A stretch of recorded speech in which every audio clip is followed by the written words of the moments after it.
everyone! Magandang gabi po sa inyong lahat. Ito po ang inyong Lola Vlogger. Siyempre, ayaw po natin matapos ang araw ng Sabado na hindi po namin kayo nakamusta. Kamusta na po kayo?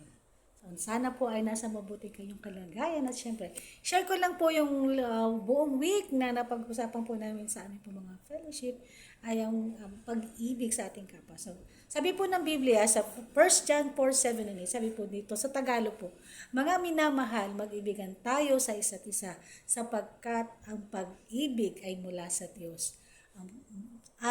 Sa bawat isa ay umiibig, ang kanyang kapanganakan ay mula sa Diyos at nakakakilala sa Diyos. Ang hindi umiibig ay hindi nakakakilala sa Diyos dahil ang Diyos ay pag-ibig. So sabi po dito, ang pag-ibig sa kapwa ay hindi lamang isang mabuting pagkilos, kundi isang malalim na pagpapakita ng ating pananampalataya. Kapag nagmamahal tayo sa ating kapwa, hindi ito dahil sa ating sariling kagustuhan, kundi dahil sa pagmamahal na natanggap natin mula sa Diyos. Amen po ba? Sabi dito, ang pag-ibig na ito ay hindi nagmula sa atin, kundi sa Kanya. At nagpapatunay na nanahan siya sa ating mga puso, na nagbibigay sa atin ng kakayanan magmahal ng tunay at walang pasubali. At ang pag-ibig ng Diyos ay isang regalo mula sa Diyos. At dapat nating ibahagi ito sa lahat ng tao.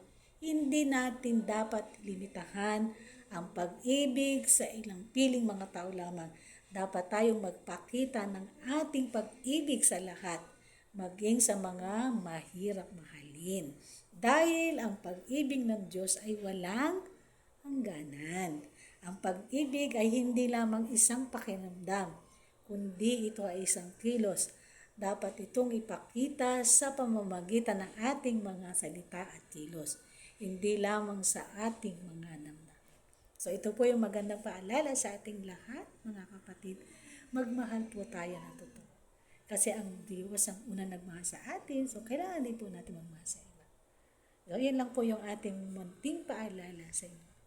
So magandang gabi po ulit sa inyong lahat. Pagpalain po tayo ng Panginoon. God bless everyone.